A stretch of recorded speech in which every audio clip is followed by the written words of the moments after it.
जज़ाकल्लाह। मोहतरम ख़वातीन व हज़रात, अल्हम्दुलिल्लाह ये अजीम शनाख़वानाने मुस्तफ़ा जो अभी आपके सामने अपनी हाज़िरी पेश फरमा रहे थे, घंटों पढ़ने वाले शनाख़ान हैं, लेकिन वक्त की नज़ाकत का आज उन्होंने ख्याल रखा है और बड़ी मोहब्बतों के साथ, बड़ी खूबसूरती के साथ दिल में उतरने वाला कलाम पढ़ा है और यकीनन हमारी रूह को भी ताज़गी मिली है इससे। और अभी मैं जिस शख्सियत को दावत देने जा रहा हूँ, मुख्तसर वक्त के लिए तशरीफ लाएंगे, लेकिन ये कलाम जो मैं पढ़ने जा रहा हूँ ये मदीना पाक में गुंबद खजरा के साए में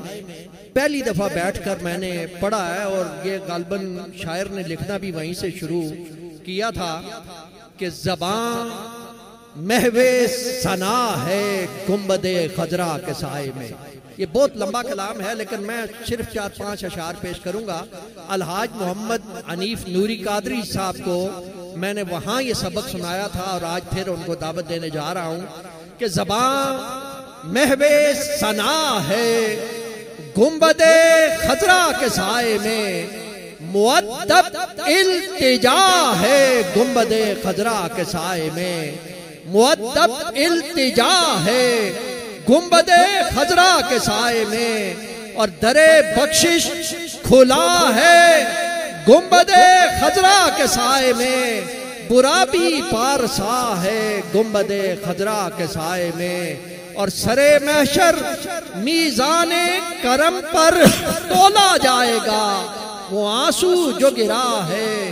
गुंबदे खजरा के साए में। और कलामे पाक देता है गवाही इस हकीकत की,